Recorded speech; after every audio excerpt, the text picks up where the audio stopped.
Hello साथियों, आप सभी का स्वागत है हमारे channel effect unit with Preeti ma'am में।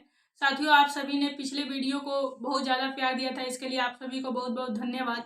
आज का हमारा जो टॉपिक है वो हिंदी से रिलेटिव है, वो है हमारा उपसर्ग और प्रत्यय। इस चैनल पे आप लोगों को जियोग्राफी से संबंधित, इकोनॉमिक्स से संबंधित, साइंस से संबंधित और हिंदी से संबंधित सारे कॉम्पिटिटिव एग्जाम में पूछे जाने वाले क्वेश्चंस और उसका सिलेबस आते रहेंगे। तो आज का हमारा जो टॉपिक है वो है हिंदी व्याकरण से, जिसका नाम है उपसर्ग और प्रत्यय। यानी उपसर्ग क्या होते हैं और प्रत्यय क्या होते हैं, इसमें हम डीपली समझेंगे।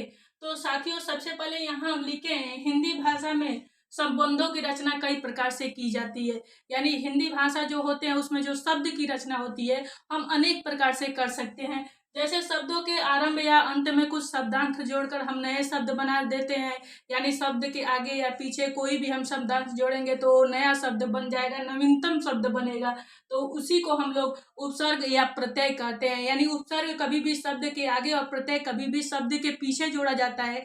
तो कैसे जोड़ा जाता है इसको हम लोग समझेंगे। कह रहा है, जैसे देखिए यहाँ पे हार, हार जो है एक अलग सा शब्द है और उसमें हम आर जोड़ दिए तो बन गया आहार, जिससे एक अर्थ निकला जिसका आहार का मतलब होता है भोजन।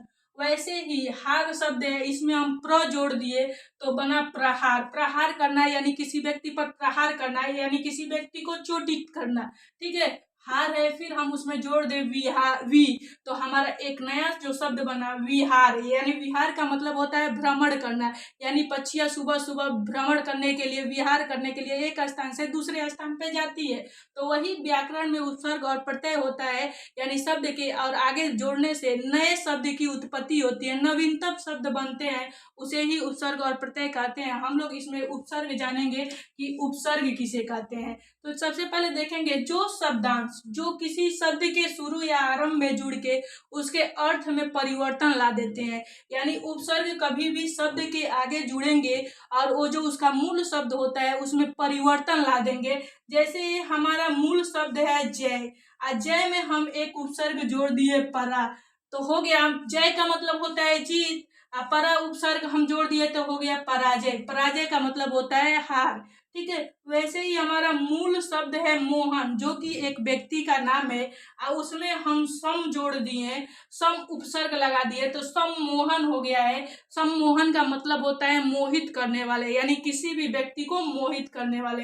अब यहाँ पे एक हमारा मूल शब्द है गमन, और गमन में हम उपसर्ग जोड़ दिए आ, तो हमारा बना गमन मतलब होता है आना, और आ उपसर्ग जोड़ दिए तो आगमन हो गया। तो आगमन हमारा एक नया उपसर्ग, नया प्रत्यय बन गया। ठीक है ना। यानी यहाँ पे कहने का हमारा तात्पर्य है उपसर्ग में कभी भी शब्दांश आगे जोड़कर एक नए शब्द की हम उत्पत्ति करते हैं। ठीक है ना। अब इसके बाद से उपसर्ग जो होते हैं वो तीन तरह के होते हैं। एक तो होते हैं संस्कृत के उपसर्ग, एक होते हैं हिंदी के उपसर्ग, एक होते हैं विदेशी उपसर्ग। संस्कृत के उपसर्ग को हम तत्सम शब्द भी कह सकते हैं और हिंदी के उपसर्ग को हम तद्भव शब्द कहते हैं, और एक हमारा होता है विदेशी उपसर्ग। तो आइए अगला हम लोग जानते हैं कि प्रत्यय किसे कहते हैं। हमारा उपसर्ग रहा, कभी भी शब्द के आगे जोड़कर नया शब्द बनाया जाता है। अब प्रत्यय जो होता है वो शब्द के पीछे जोड़ा जाता है। आइए देखते हैं कैसे जोड़ा जा रहा है। अब देखिए ये प्रत्यय है, तो कह रहा है, अभी हम बताए थे जो उपसर्ग होता है वो आगे और प्रत्यय अंत में जुड़ता है। वही वे शब्दांश जो शब्द के अंत में जुड़कर शब्द के अर्थ में विशेषता या बदलाव ला देते हैं या परिवर्तन कर देते हैं। यानी प्रत्यय शब्द के अंत में जुड़ता है और उसमें विशेषता भी ला देता है, बदलाव भी ला देता है और उसको परिवर्तित भी कर देता है।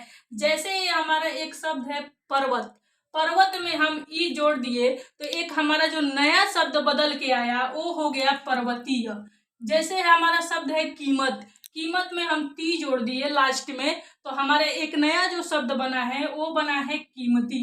वैसे ही देखिए एक लिख शब्द है, लिख में इत हम जोड़े हैं तो एक हमारा नया शब्द बन के आया है लिखित। प्रतिभा है, प्रतिभा में वान शब्द एक हम नया जोड़ दिए हैं तो हमसे ये बदल के आया है प्रतिभावान। अब देखिए यहाँ पे प्रत्यय है और प्रत्यय युक्त कुछ शब्द दे दिया है। जैसे अकड़, अकड़ को हम कह सकते हैं प्रत्यय युक्त जब बनाएंगे तो उसको हम भुलक्कड़ बोल देंगे। आई से हमारा बन जाएगा चढ़ाई, पढ़ाई, लिखाई, यानी इसके लास्ट में शब्द क्या हो रहे हैं, जुड़ रहे। आक से हमारा हो गया तैराक, आवट से हो जाएगा गिरावट, बनावट, यानी ये हमारा प्रत्यय है और ये प्रत्यय युक्त शब्द है। तो हमारे कहने का तात्पर्य है उपसर्ग और प्रत्यय, उपसर्ग जो होते हैं वो शब्द के आगे जुड़ के शब्द में बदलाव ला देते हैं, परिवर्तन कर देते हैं, विशेषता ला देते हैं। और प्रत्यय जो होते हैं वो शब्द के लास्ट में जुड़कर उसमें बदलाव, विशेषता और परिवर्तन ला देते हैं। तो आप सभी भी एक एक प्रत्यय और एक एक उपसर्ग का एग्जाम्पल हमारे कमेंट बॉक्स में कमेंट करके बताइएगा। अगर जो ये वीडियो अच्छा लगा होगा तो इसको लाइक, शेयर और सब्सक्राइब जरूर कीजिएगा। ओके, धन्यवाद।